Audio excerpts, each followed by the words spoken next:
Hello and welcome back to my channel.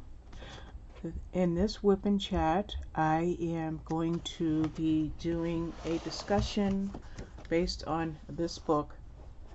Let's raise the camera. The Black Agenda, Bold Solutions for a Broken System. It's edited by Anna Gifty Opoku-Agyeman. I think I have that correct. And this is quite a different book than I'm used to reading. First of all, oh, by the way, before I go on about the book, I am still working on Sleepy Laundry Cats. It's a Durene Jones pattern that I got, I think Etsy, I'm not really sure, but I do have another one of hers called Pattern Cats, but that's going to be a really big full coverage piece. So I just wanted to work on this while I talk about this book that I just finished. Now, I'm not sure if I'm going to post this video today since I already have a whip and chat, but I will make the video and decide when to post it.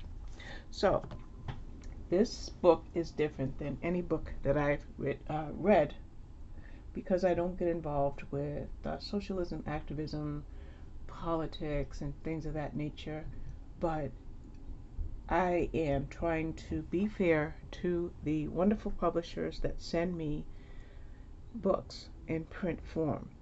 Now, I get e-galleys all the time, electronic galleys or advanced reader copies, by the hundreds. But I'm also getting print books that come in the mail. And what's nice about a lot of the print books that come from St. Martin's in Celadon, they are just random books that the publisher sends me. When I get books from Minotaur and Forever, they're usually books that I request. So the Black Agenda was not a request, it was just something that came. And so I, about a week or so ago, decided to read, let's see, we're going to work on this. Let's make sure you can see. So about a week ago, I decided to collate the nonfiction arcs that I have let accumulate on my bookshelf and try to get them read. So this makes, I think, the fourth book of the nonfiction books I wanted to read. I think I chose 9, so this is the fourth one, and I will just, okay, as I mentioned in yesterday, the most recent video is because I'm going through my camera to try to make the video so that you can see what I'm doing. It takes me a little bit longer to find the holes. So in any event, oh, I forgot to record my stitches from yesterday. I'm just going to have to round it off to 350. Oh well. Anyway, back to what I was saying. The first book I read was The Book of Hope by Jane Goodall and Douglas Abrams. The second book I read was The Book of Moods by Lauren Martin. The third book, and I'm speaking of just nonfiction because I did squeeze in a couple of fictional books in between these, was Love People Use Things by the Minimalists, and their names are Joshua Fields Milburn and Ryan Nicodemus. So I talked a lot about those books, but I especially talked a lot about the Love People Use Things book, I think across 3 videos. So then my next 2 books was The Black Agenda and 30 Life Crisis. So I started The Black Agenda last night, and I got up this morning and diamond painted for about an hour. I did a little cleaning at the same time while I listened to it. Now, it looks like So I have quite a few books that are already published because I've had them for so long. Like The Black Agenda was published February 1st. And so before I start an arc that has already been published, I will check my library to see if I can get it in audiobook format. And I was able to get this one. As a matter of fact, all of the nonfiction books I have read thus far were available via audiobook at my library. So I'm very pleased about that. So let me tell you a little bit about the author, who is actually the editor of a collection of essays by notable Black influencers in the social system, justice system, looking for ways to deal with the inequality that still exists in I don't know what I am doing. Okay, sorry. So, let me just frog 2 stitches really quickly. Well, not really quickly. Let's try that one more time. I do have a frog and needle, but I don't want to go and get it right now. And I do know exactly where it is, but I didn't bring that pouch in here, so I don't want to go and get it. So anyway, so the author is new to me. You know, I don't really read a lot of long nonfiction, and I don't read any books that are based on activism and things of that nature.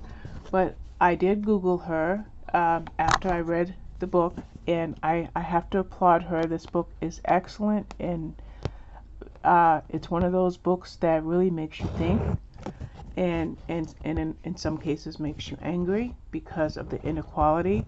And when I speak of inequality, I'm talking about racism, feminism, anti-feminism, I think, and colorism. Um, Before I tell you about the editor, colorism is when light-skinned blacks like myself get treated better than darker-skinned blacks. And that's really terrible, but colorism is living large in the U.S. As a matter of fact, I remember a few years ago when I was commenting on some subject, who knows what that subject was, the person that responded to me was angry with me for saying something in the defense of the situation because as a light-skinned black, I don't know what it's like to be marginalized. I was really shocked about that, you know, that I would endure that experience. And I can't remember, but I did read a book. It was a fictional book about a year ago, and I learned even more about colorism. So I do appreciate the fact that the editor, Anna Gifty Opoku-Agyeman, dealt with that in this book. So who is this talented young lady? First, I will thread my needle, and then I will give you a little bit of her bio, so give me one moment. I wasn't looking at Pattern Keeper, so that's why I had to frog those 3 stitches. So let me put my iPad on. So this is a young woman that was born in 1996. She was born in Ghana, so she's Ghanaian. And she is an activist, but she's also the CEO of something referred to as the Sadie Collective, and she also is the organizer and co-founder of the Black Birders Week. So she is a very, very well-educated young woman, and she created the Sadie Collective in 2018, and then a couple years later, the Black Birders Week. And she has edited other publications, but this one here, the Black Agenda, is going to be most likely, well, is definitely, at least at this point in her career, going to be her most successful work. Now, what makes me make that statement? Don't mind all these extra threads. We'll get rid of them when I feel that they need to be gotten rid of.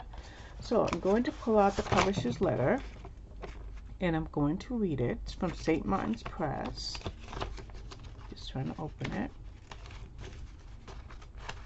And it says, Dear Robin Taylor, that is moi. It says, I am so delighted to share, here's the letter that I'm reading. I am so delighted to share the Black Agenda, Bold Solutions for a Broken System, St. Martin's Press, February 1st, 2022, by Anna Gifty Opoku-Agyeman, a gifted and brilliant debut author. See, I'm glad I'm reading this because I didn't realize this was her debut work.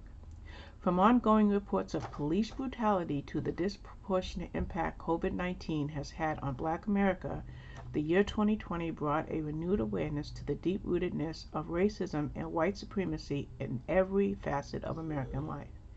As people have looked both inward and to their communities to understand the impact of systemic oppression, they have turned in droves to books for guidance in working towards a more just and equitable world. I thought I might as well try to stitch while I read because I should be able to do both. White titles like How to Be an Anti-Racist and So You Want to Talk About Race have seen tremendous success. There has yet to be a book published for a general audience from the perspective of Black scholars and experts proposing ideas from a policy-oriented standpoint. Now, I did read How to Be an Anti-Racist about a year ago. I did not read the other one.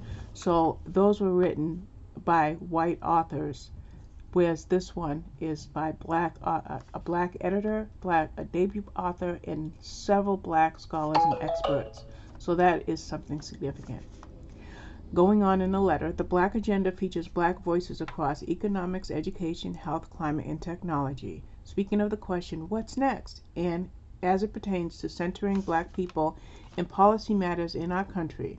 Essays by Dr. Sandy Darity, Dr. Hedwig Lee, Mary Heglar, Janelle Jones, and others present groundbreaking ideas ranging from black maternal health to reparations to AI bias to inclusive economic policy, with the potential to uplift and heal not only Black America but the entire country. So that is the majority of that letter from the publisher, and let me tell you, I am so glad that I read it. You know, I like I'm just trying to find, yeah. I like expanding my horizons, even when it's a subject that I don't usually study much or read much. I was able to really enjoy reading this book and listening to this book, because there was a multitude of experts from a multitude of very, very talented people who are looking after the rights or the lack of human rights or human civil rights for the black population even in 2022. And with COVID-19, with Black Lives Matter, black people are still suffering.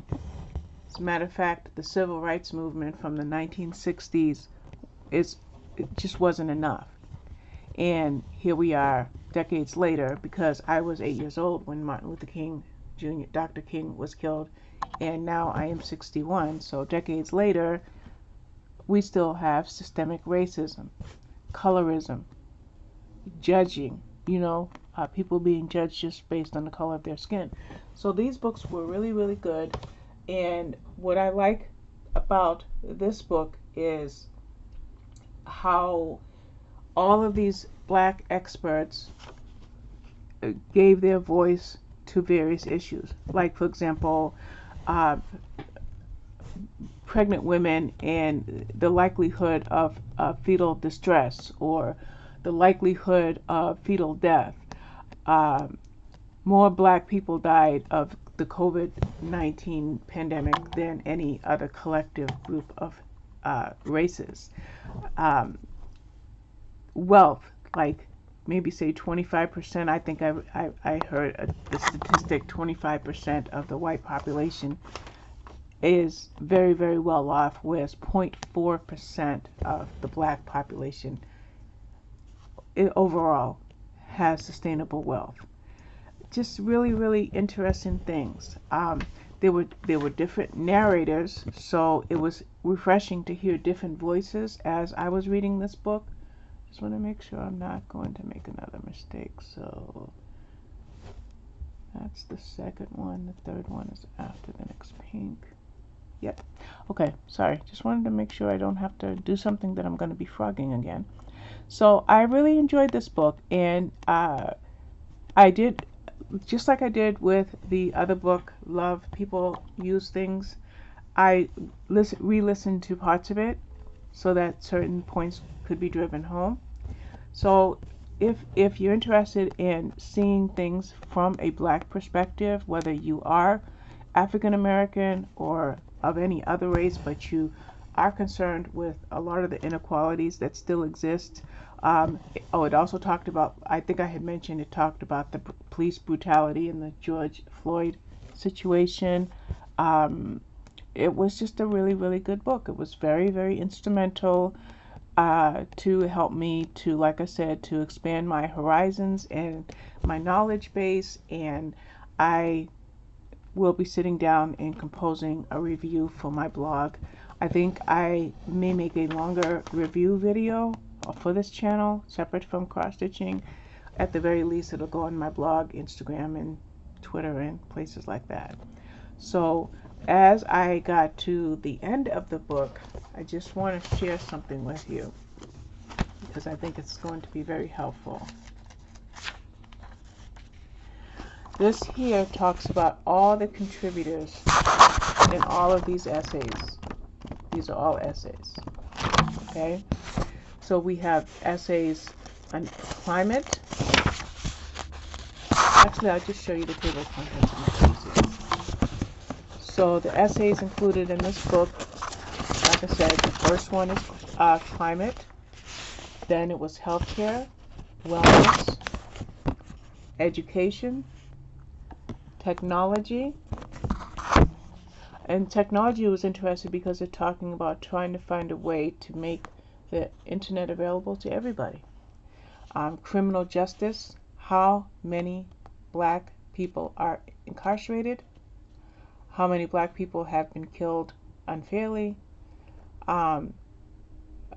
Just really interesting things on that subject. Economy. Yeah, and economy. Economy was the last one. And then when I got to the end of it, I got to learn about the various contributors.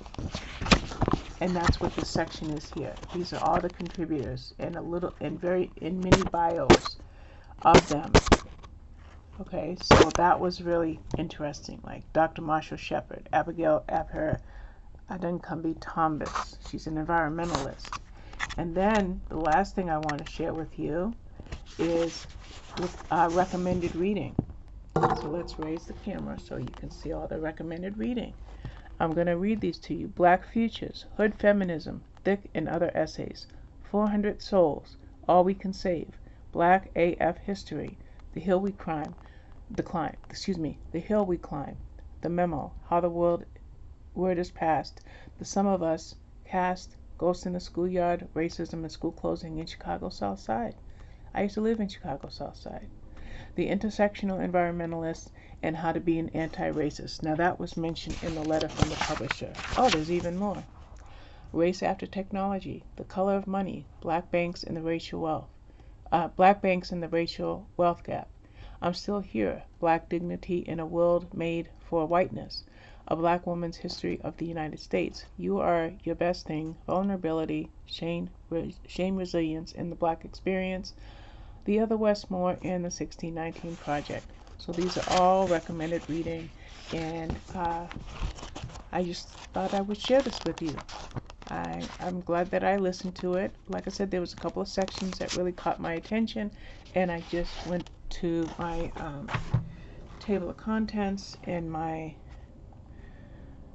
over here in the Overdrive app. So I went to the table of contents. Oh, you can't really see that.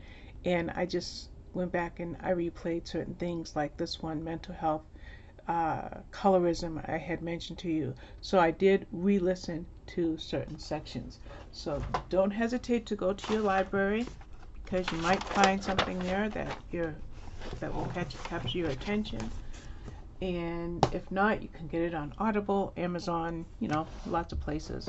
So I only probably got six stitches in, but it's 20 minutes into the video, so we're just going to end it. I will continue to cross stitch, but that's all I'm going to say about that book and this whip and chat. So thank you for your time. Bye bye.